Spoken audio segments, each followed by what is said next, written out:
Cool, what's going on, guys? Welcome to another video. I'm your boy Narik Chase, and we are doing another Streamline podcast video. In this one, we are going to be talking about why in the hell direct DVD movies, for the most part, suck ass. Um,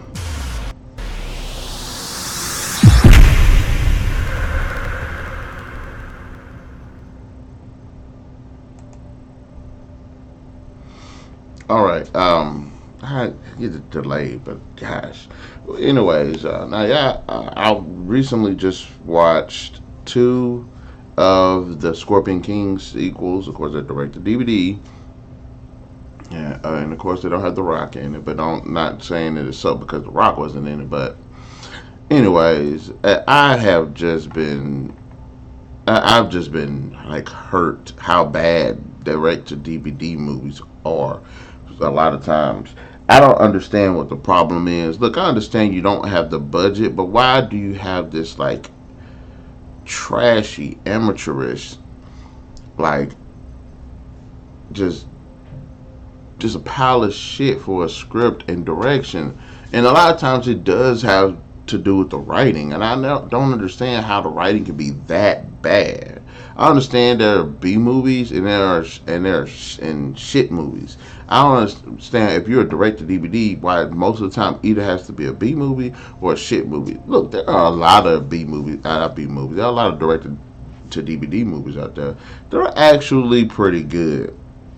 One of my favorite is Blood and Bone. I do like that one. The only problem I have with Blood and Bone is like he beat up everybody, and I'm like I don't like one man armies like that in movies. But outside of that, it was a pretty cool movie. One of the biggest step backs. I look. This is how hard it is for me to even find a damn movie. I can't even really think of one besides Blood and Bone.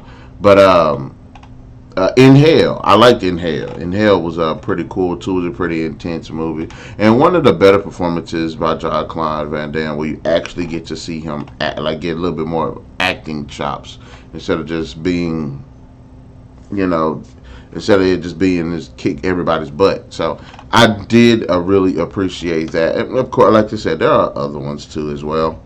But I just don't understand how in the hell these direct DVD movies could be that bad. I mean, I've never seen some stuff like this. Did y'all see Jeepers Creepers 3? Terrible movie. And it wasn't because they didn't have a budget. It was because the writing was atrocious. The Scorpion King 3 Redemption, Battle for Redemption was okay. I thought it was okay. It had some Billy Zane in it, so it had a bit of fun. And the fights weren't that bad, but Scorpion King 2 was trash. Scorpion King 5 was trash. Think about all of the damn Hellraiser sequels; they're all trash. The Pumpkinhead sequels are trash.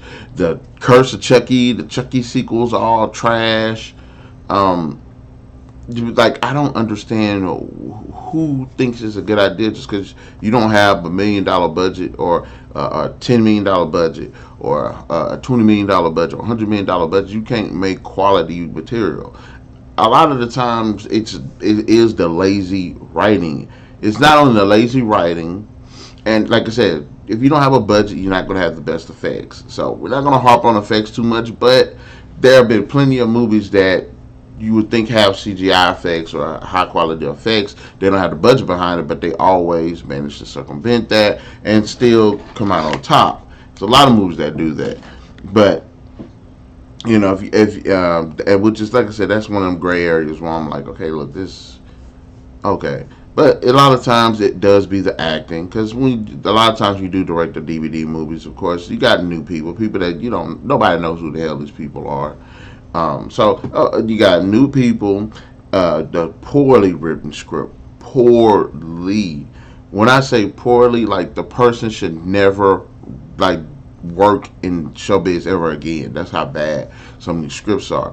While we was watching the whole Battle for Redemption, not Battle for Redemption, the Scorpion King, Rise of a Warrior, the characters were all forgettable. None of them had any interesting quality traits.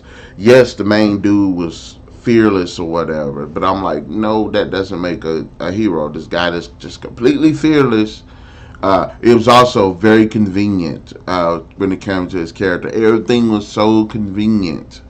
Where people had never managed to do something in 1,000 years, and then he easily, like the one thing I was telling Madam B who was watching it, it was a part where they was in this labyrinth with this minotaur, and I was like, if this thing is this brutal, how did he kill it? It should have been where that the Minotaur is just so powerful they can't do nothing but run, and you just hope that the Minotaur doesn't catch them.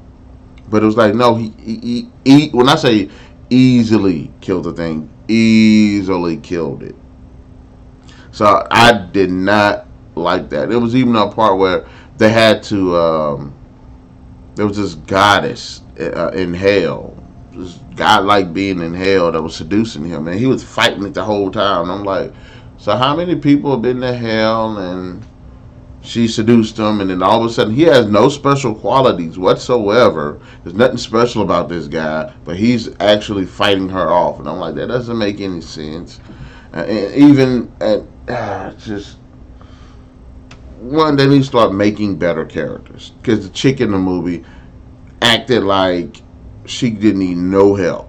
She's like, she don't need a man type chick, and I was like, so what's the point of her being in this movie?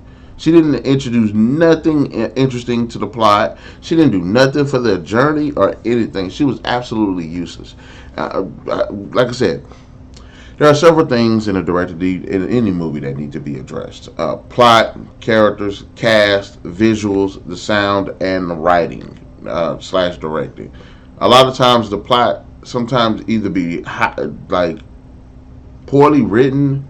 It's either the plots are usually poorly written, or they're really predictable. Like, you know where the story's going to go when everything just starts from the screen. And there's nothing wrong with having some of these same tropes used as storylines. A guy's father got killed, or his family gets killed at the beginning of the movie. By the end of the movie, he gets his revenge. There's a lot of movies that do that same premise and actually work out pretty good. But there's no need to make it just blandly predictable. Like, okay, you know, this girl pops up. You know she's gonna there's gonna be a love story between them.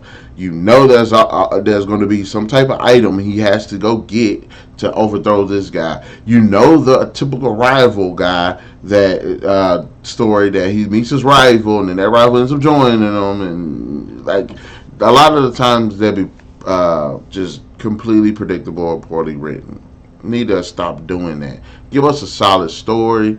I don't mind, and I like stories that are layered. But if this your first writing experience as a screenwriter or something, give us like three small, like three storylines, and just stick with those three. But make them interesting stories. Make them stories that actually stick. Also, when it comes to the characters, most of the time the characters are just trash, poorly written. Those Dragonheart sequels. No, there's some of the stories were pretty interesting, but they're just completely stupid and make no sense whatsoever. Like, the characters always be trash. The dude is always this fearless young dude, or this dude that could just take out anything and has no fear. And I'm like, that's not how it works. You gotta have a more in-depth character. The female is always either just useless or she's just overly strong for no reason. That gets old as well. It's like you're forcing the whole you don't want the damsel in distress thing. Like, that crap was just stupid. Okay, big example. Okay, in the Scorpion King Rise of the Warrior, the chick was too strong. But then when you go to Scorpion King 5, Book of Souls, the chick was useless. So it's like, come on now. And let me stop talking about the Scorpion King, that trashy movie. And also, like I said, with these characters, give them more interesting backstories and not just the typical thing. Like, I was watching another, going back to Jeepers Creepers. All of the characters were forgettable. All of them. The only characters that was in that damn movie worth mentioning was the cops. Everybody else in that movie was just poorly written, useless, not even worth the time of day. And I still don't understand who in the hell thought it was a good idea to put those characters in there, especially that old ass lady that just. I don't know what is wrong with that lady, not like in real life, but she did not age well at all. She does not need to be on the screen ever again. Like, I don't understand. But yes, we got poorly written characters. Oh, another really good direct-to-DVD movie was The Hit List, Cuba Gooding Jr. So y'all need to check that out. It was a pretty good one as well. I think was Pitch Black a direct-to-DVD? No, it wasn't. I'm sorry. But anyways, we need better characters, especially the villains. The villains are always freaking stupid. Some of the trashiest, just dumbest villains that you can ever possibly imagine. They're always one-dimensional, or if they do have motivation or whatever, it'd be like something stupid. Like, I want to take over the world, and you just waiting there hoping for it to get a better reason than that, and it's like none. So, and then they have zero personality. Not only are they, and then it's they have no personality, they have no motivation, and they don't do nothing the majority of the freaking movie. And they talk too much. Think about almost all of the sequels Disney movies have. Look at how bad a lot of those sequels are, how much of a step back they are. Mulan 2. Wow. Okay. I kind of did like Return of Jafar. I'm not going to lie. I kind of like that one. But I wish there was a bit more to it. Like, there's a little bit more to the story. Bambi 2, yeah. A goofy movie, extremely goofy movie, is a step back from the first one, but it isn't, like, bad. It ain't, like, terrible bad. That Lion King 2, it's a step back from the first movie. It doesn't feel as epic, and the stakes don't feel as high as the first movie, but it ain't bad. As well as the Lion King 1.5. It's definitely a step back, but it's still like enjoyable. So I'm not gonna say that that's completely trash. But look, I don't understand what is up with these like poorly written characters and stuff. Okay, but let's talk about cast. Look, I understand a lot of the direct-to-DVD movies do feature a lot of a lot of like actors and stuff that are from different. Really famous actors, and it seemed like actors that were at a peak at one point and don't really get the screen time in the movies like that anymore. Think about Jean-Claude Van Damme is definitely one of them. Did you see that those Universal Soldier sequels? The things are terrible. I don't care what anybody says. Terrible.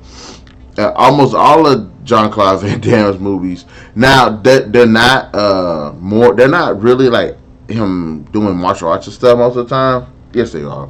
But he seems like he is going more towards actual acting. Did you see, what was that one movie where Kickboxer sequels? Terrible. The fights are cool, but the movie themselves are just terrible because the plots are stupid, the characters are stupid, the performances aren't the best. Not that we're acting for them to be the best. Now, to be honest, the first Kickboxing movie wasn't good either. I don't care what no one says. That movie sucked ass. But think about movies with Duff Lundgren be in them. Movies suck. Steven Seagal is the king of just direct-to-DVD crap movies at this point. There's no him getting out of it. I like Tremors 2. Tremors 2 was actually pretty good. Tremors 3, 4, 5, 6, trash. They're all trash. But they always end up bringing back, like the dude that plays Burt Gummer. And it's like, okay, they're definitely running that guy into the ground with this series. And The Matrix was actually pretty good. But they always end up seemingly picking actors and stuff that don't got a future in acting anymore. Think about those Anaconda sequels and the Lake Placid sequels. Terrible. Now, Crocodile wasn't bad. Crocodile 2 wasn't too bad. Look at, and again, look at the Chucky movies and stuff. So they always usually pick these casts and stuff. Like, what's that guy? He don't play in movies really that much anymore, but he was playing the grandpa of Sharknado. And he was the guy that was on that the Baywatch. Like he would be in like him. David Hasselhoff. He would be in movies like this. So and a lot of times the cast, yeah, Phantasm fucking suck. The first movie sucked. So Phantasm sucks. I don't care what no one says. Them Ernest movies do go hard. I did get back on my Ernest. Them Ernest movies do go hard.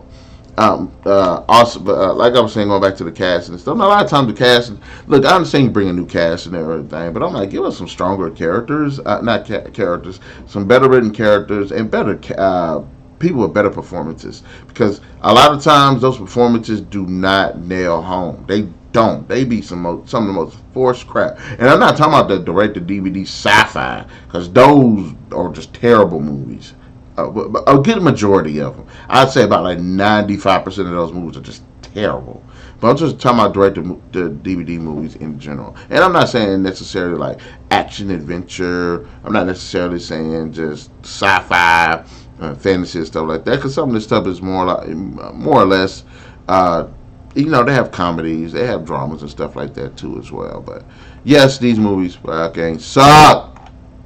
So let's go to the visuals. The visuals, again, like I was saying earlier, if you have a movie with a very low budget and you can't use CGI or something, CGI should be the last thing you should be worried about. Look, I understand nowadays everybody wants to focus on CGI because of how we are with our technology in films. But if you don't have the budget for it, you got to circumvent that. If you have a monster movie, don't minimize the sequences with the creature in it and use more practical. It makes more sense. Saves more money as well. Set pieces need to be tightened up a bit. Now, a lot of times now when I see like these set pieces and stuff with low budget movies, okay, they're a bit better. They are a lot better with these direct-to-DVD movies. So the budgets and stuff are a bit better when it comes to practical, actually, when it comes to the costume design, when it comes to the actual, set design and stuff. Look, they come a long way with that now. So I don't really have a problem with things like that because they are definitely, they're pretty good for the most part, especially the access these directors and stuff have. So I won't complain about that. But the thing I will start to say is, look, if you got CGI in your movie and in your movie or whatever, please try to circumvent that to where you don't have to utilize that. And another thing I want to see is stop with all these damn cuts and edits when you have fight sequences. That mess be pissing me off. Every hit's a different damn cut. You don't have to do that. You can have one good extensive a hit, then cut. One extensive like 20 second or 10-second fight or whatever, cut, then maybe possibly have a hit, then a cut, and then do a more extensive thing of them fighting. Every single time you watch these movies, you see it's just a punch, cut, kick, cut, edit, cut, and I'm like, come on now, that just the best example of a fight sequence where it was just straight up them just going at it, and even though it was edited, it was still like one take, is the Anakin versus Obi-Wan fight. It was very fast paced, and it was most part it was just them without all these damn cuts, and when there was edits in the fight, it actually looked freaking good, and not every freaking hit was a damn cut. So I'm gonna need y'all to step y'all game up on this too. And think about this, Jeepers Creepers 3. When I was talking about the visuals and stuff, look at it. Did you see his wings? Did you see the part where the dude was on a motorcycle? It was obviously green screen. Like that. Like, no. If you don't, like those moments where you see the creeper with his wings and they're practical, fine. I'm good with that. But the whole thing with him with them CGI wings, nah, that's all right, buddy.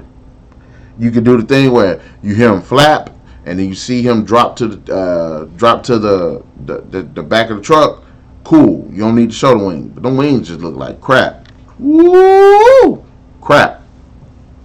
So that's another thing. And it's like I said, stop with all them damn edits. Them edits just be killing me. Can't never. Why? And then not only that, to be shaky cam, then to be doing that stupid thing where it's like zooming in and zooming out and stuff, and circling and trying to be all dynamic. You don't need all of that.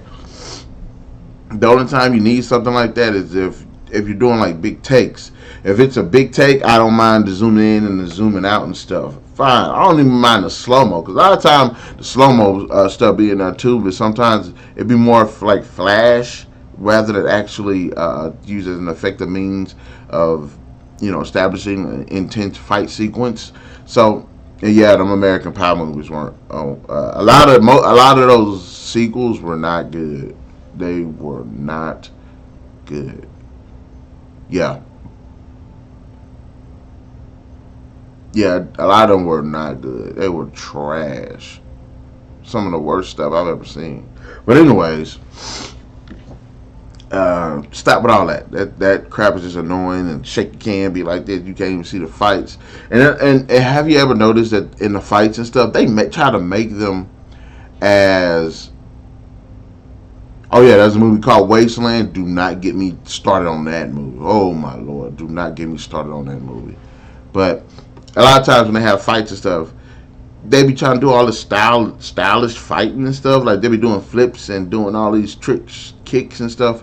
And that was in that Rise of the Warrior movie I was talking about. Like a lot of times he was fighting people, it was like flashy, and it was like, no, he would not do that in no fight, not like that. Like, why would he sit here and do a butterfly kick just out of nowhere? And I'm like, how? Like, why is he doing that? Why is he jumping off the wall doing a twisting roundhouse kick? I was like, no, why would he be doing that? You expending all of this energy to take this guy out for no reason. You could have just stabbed him, and they'll just punch, and then they'll just sit there, and then they'll just do this like flashy move. And I'm like, nah, this obviously choreographed. Just take a step back, man. You don't need to do all of that. But that's all I got to say about visually. The soundtracks, of course, we always know these direct-to-DVD movies most of the time don't have good soundtracks at all. Don't. A lot of times this stuff be generic. Again, like I said, I understand the low budget aspect of it, and like I said, some do come through with some actually pretty cool. And some come even with some generic music, but it actually is good, it actually works, it actually fits for what they were establishing for the film, whether it's regardless of it's like a dramatic moment, regardless of it's an action-packed moment, of a very adventurous one. I can get behind those, but there is no need for them to be I don't know what to say as far as the music. The sound effects a lot of times be alright. Most of the time. Sometimes it be off, sometimes not. Also, the voice performances for like more animated stuff, they actually tend to be good and everything. Just unfortunately, these direct-to-DVD movies, the music just freaking sucks. But let's get to the most important factor: is the writing and the directing and the dialogue and all of that stuff. That is terrible. A lot of times the crap be freaking terrible. Again, have you seen any of the Starship Troopers sequels? Not counting the animated ones. The animated ones are actually decent, although they got some terrible writing too, but they're actually decent. The Starship Troopers Hero Federation, the Starship Troopers 3 Marauder, fucking horrible ass movies. The writing is so atrocious. When I say atrocious, the person that wrote these movies should never write a movie again. There's no reason for no movie to be this damn bad. Movies freaking suck. I was so pissed off when I just and usually y'all see me, I be ranting and stuff because movies be freaking bad. Look, okay. In terms of the direction, they need to know a lot of times what kind of direction that the movie's going. Let's talk about the movie Wasteland. In the film Wasteland, there's this guy who's in a post-apocalyptic wasteland, looking to seek vengeance against the guy who killed his family. With the gang that end up killing his family. So in the film, it's got all of this just different stuff, just so much stuff that's in the movie, you don't even know where the movie wants to go. At some points, it feels like it's a Western. At some points, it feels like it's a martial arts film, and it doesn't effectively establish which one it actually is, because there are moments where a guy might have a gun, and instead of him shooting somebody, he will fight them, and all of these people doing all these martial arts, and you're like, how did they learn this crap, and where did they learn it? And, just also, it's kind of hard to see if you're gonna take the movie serious or not, because there are moments that are pretty dark, and then there's just these moments that are just utterly ridiculous. Also, the director clearly doesn't know what he wants to do with the characters. Had no relationship with the characters whatsoever. So there was never a moment where you thought the characters were serious, or you might even like the damn characters. There was some undertones to it too as well. But I don't think that they were touched upon in a good way. There are sequences that happen, but don't have any follow up, and it just fall off, so you don't know where they were going with that. So, and also it also features this thing where it's like, okay, well, do you see? Is it about them? Like, where's the direction of the post-apocalyptic wasteland? Like, are there these creatures there, or is it just purely humans against humans, starvation and stuff like that? But it's like it touches upon it, but at the same time, it doesn't do a good job of presentation of it. So, like, direction is a very important factor when it comes to making a movie like this. Also, again, the writing. We need to have one. Like I said, go back to better written characters. A lot of times, the characters just, I don't understand what these characters. A lot of times, main guy could sometimes be somebody that's just overpowerful. Steven Seagal, Mr. OP. That's why none of his movies are any good. I don't care what no one says. Steven Seagal movies, all his movies suck. Because in the movies, he always is this guy that just beats up everybody. Poorly written character, and every movie plays the same exact character too.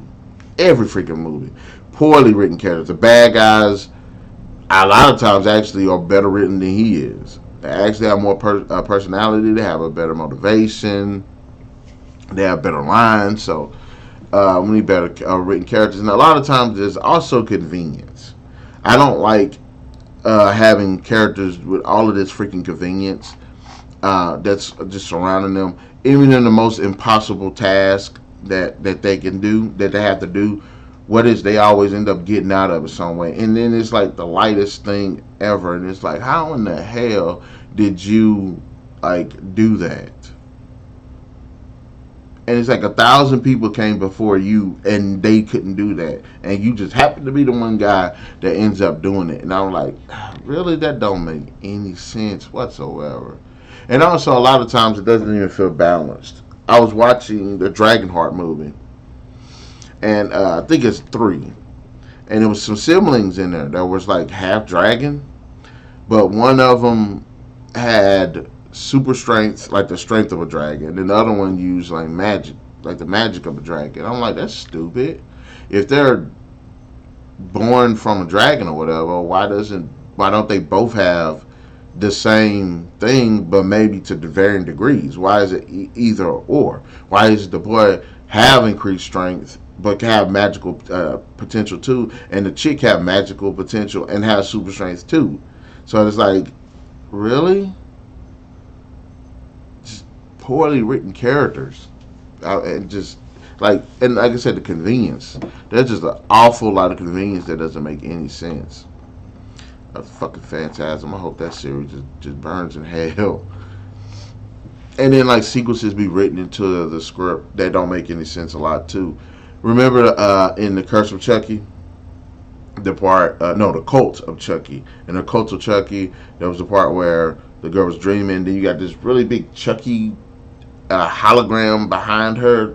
And I was like, why is that even written into the freaking movie? Why? Think about Wishmaster. Well, and another thing, they lack consistency. Because we go back and watch like Hellraiser. Every Hellraiser, even though all of those Hellraiser movie sequels that came out were not made for Hellraiser, they had to put Hellraiser in it, and it made the series very inconsistent. And the Pumpkinhead, it's inconsistent how he's summoned and how he's defeated.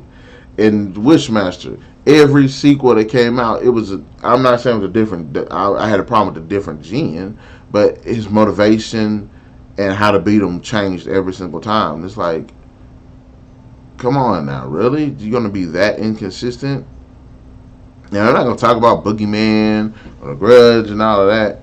But I'm like, come on. If we're gonna make these types of movies, these direct-to-DVD movies, let the writing, the dialogue, of course, is just always gonna be cheesy. There's some good lines here and there, but of course, the lines are gonna be stupid and don't make any sense.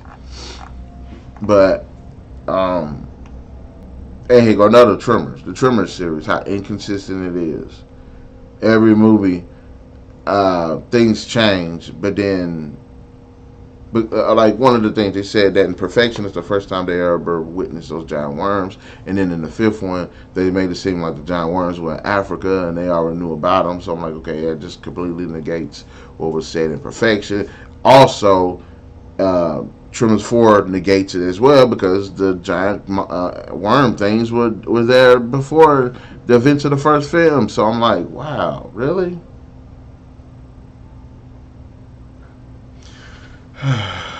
But look, I have talked long and hard about this whole direct DVD thing. I would not mind bringing this into a regular debate. We talk about the things we like about them. In fact, I'd probably come back with a video talking about the best direct DVDs and the worst direct DVDs, because that worst direct DVD list is pretty damn long. But but anyways, guys, in the comment section below, just tell me your thoughts about direct-to-DVD movies, what they should do, what they shouldn't do, how they could be better, and what do you not want to see in any more of these direct-to-DVD movies, as well as let me know what series has the best direct-to-DVD sequels to it. Or even just let me know in the comment section below what are your favorite direct-to-DVD movies. But anyways, also hit that like, share, subscribe, and that notification button to get the best of what we got going on this channel, because we always upload videos every week. So stay tuned for those bad boys, and we'll definitely catch you guys later.